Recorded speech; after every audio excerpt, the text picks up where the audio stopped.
Seems like it's a common narrative these days that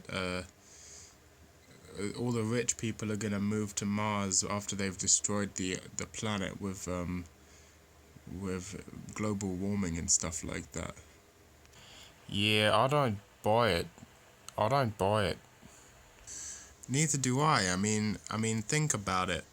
Mars is gonna be basically incredibly dangerous, uncomfortable to live in.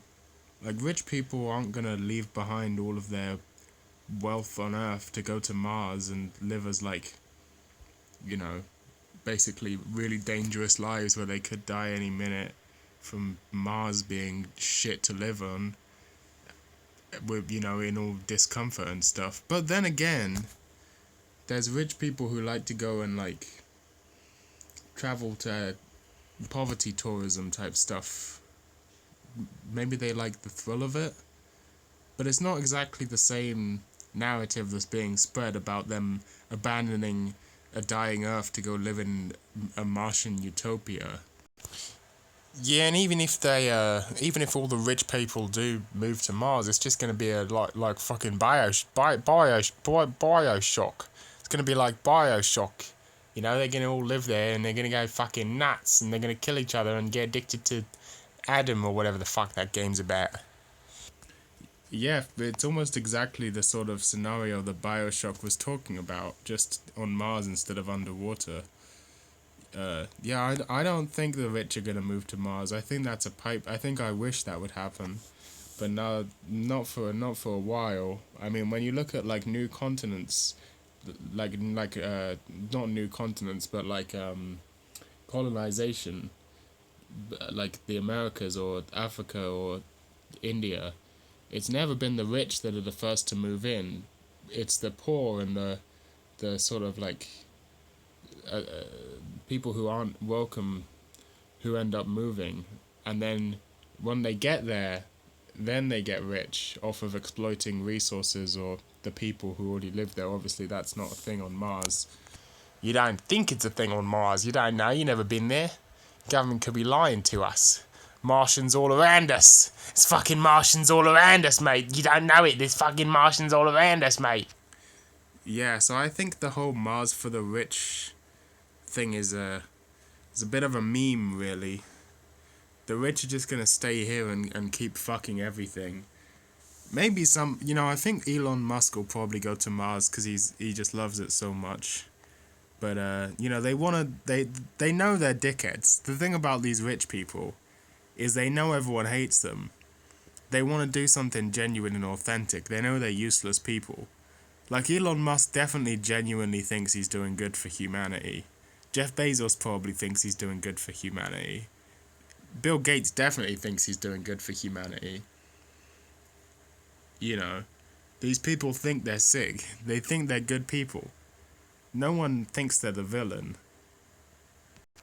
Well, I don't think I'm the villain. I know I'm the villain. I know I'm the fucking villain. I'm gonna blow this whole place up. Blow this whole charade up. Show them what's what. Show them what's the fuck's what. I know I'm the villain. I'm just gonna ignore that and keep going. Uh, but how do you think um, Mars is gonna turn out anyway? Do you think it's gonna be good, or do you think the money's gonna dry up soon enough? Well, it looks like the most likely people that would go to Mars right now would be NASA, right? But NASA's, you know, an American thing, and America's a dying nation. Uh, it's sort of a race against the clock. What happens first? America no longer has the money to sustain the world's biggest space program, or NASA get to Mars. Like, what's going to happen first? And even if it does happen, even if NASA does get to Mars, like, you don't just get there and it's self-sufficient. It takes a while to set up. You need to be constantly pumping money into it. Terraforming technology isn't even close to being ready to terraform a planet to be habitable by humans and self-sufficient and produce oxygen by itself and stuff. Not enough to survive on anyway. I personally don't know if it's going to happen, and if it is happening, then God knows it might be more likely that it's a private company that is in charge of most of it. Wouldn't be surprised if Jeff Bezos or SpaceX was really the ones that own the entire Martian colony, or maybe multiple competing Martian colonies, or perhaps one giant collaborative Martian colony with Chinese billionaires as well. Wouldn't be surprising at all if that's what happened. Although one would hope that they were smart enough to set up a moon base first. I mean, Mars is pretty fucking far away, mate, and colonizing the moon is a much more achievable goal, and also a much more useful goal in the long term, because it's much easier to get to Mars from the moon than it is to get to Mars from Earth and beyond. You know what I'm saying. Moon base. We need a moon base. Fuck Mars. We need a moon base. Do we though? What's the end goal here? Like, we get a moon base, we get Mars, people live on Mars. Maybe it's shit, maybe it fails, maybe it goes great eventually, and some people live on Mars. Like, why? Who cares? Why? Like, is that really what we should be doing? You know, like, does it matter? Should we be going to Mars of all places? It's kind of, there's nothing there. We haven't even explored most of the oceans in the world. Going to fucking Mars, there's fuck all there. There's literally like an empty, barren planet with nothing on it. What's the point?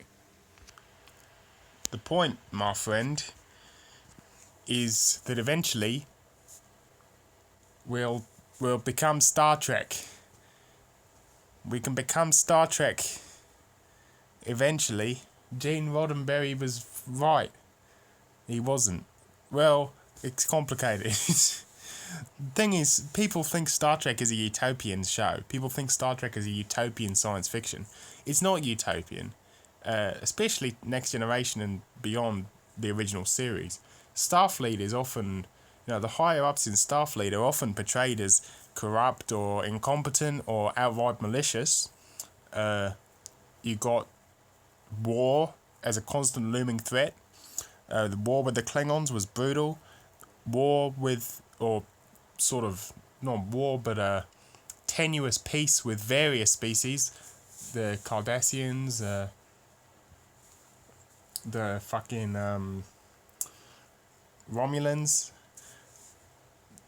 Tenuous relations at best, complex diplomatic issues, and even within the Federation, there's all sorts of fuckeries going on. Small planets that don't get enough resources dedicated to them. Even in a world that is supposed to be post-scarcity with replicators and so on, there are planets that don't get the best technology, that have governments that are corrupt and fall apart into civil war. It's not a utopian show at all. There's always things going wrong. Not to mention the threat of the fucking, the Borg and big existential threats like that. There's all type of fuckeries going on in the Star Trek universe. It's not a utopia. Humans are still flawed. That's part of the fucking point of the show, is that humans are always going to be flawed. That's why Data exists, to show that. Star Trek is not a utopian piece of science fiction, but it is hopeful. It's not utopian, but it's hopeful. It says that humans have problems, but, it's possible to overcome them. Even if it might not happen, even if it's not probable, it's possible. We have potential. That's what Star Trek's all about. But Star Trek was created in the age of public sector space travel, whereas now we're in the age of private sector space travel, and it seems less and less likely that any of the things predicted by Star Trek will come true, if those things are even good in the first place.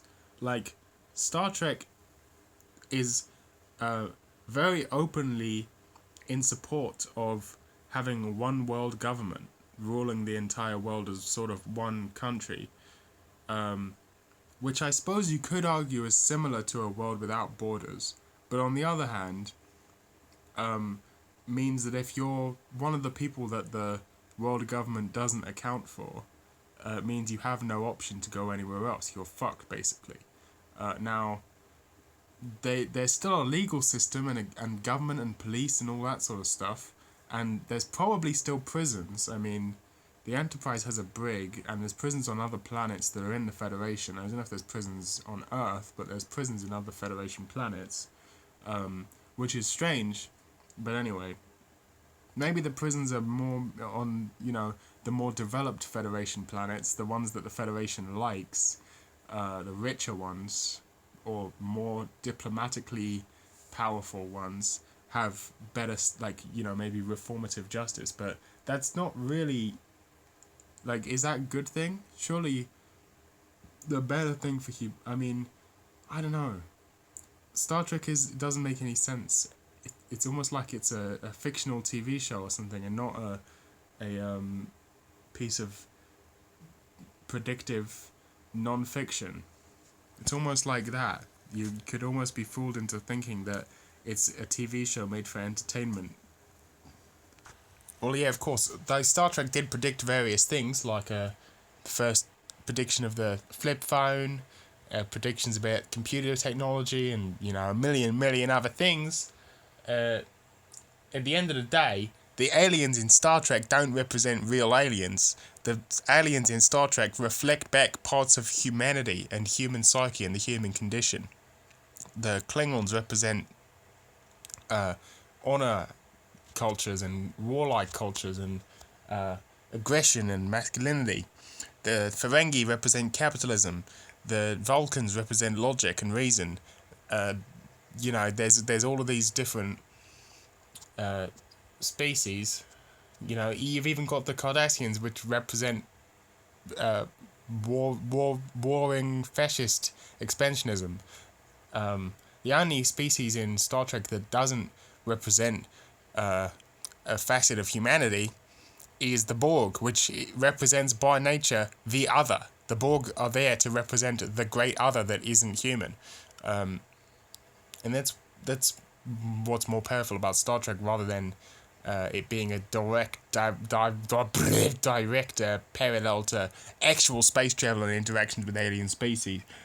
Case in point, all the fucking aliens have governments that look basically the same. All the aliens basically look like humans. I mean, you could say it's a budgetary constraint, you could say it's a failure of imagination, but really the point of Star Trek is to represent humanity and not to represent an actual representation of space travel. I mean, after all, the fucking Enterprise doesn't make any sense. It's a military vessel, but it's also basically a 5-star hotel and spa resort with children on board, but it's also a military vessel equipped with weaponry, but it's ostensibly on a peaceful mission. It doesn't make any fucking sense when you think about it, but that's not the point. It's not literal, it's metaphorical. Maybe metaphorical isn't the best word, maybe more like apathetical would be a correct word. I'm pretty sure you just made that word up, mate. Don't think that's a real fucking word, mate.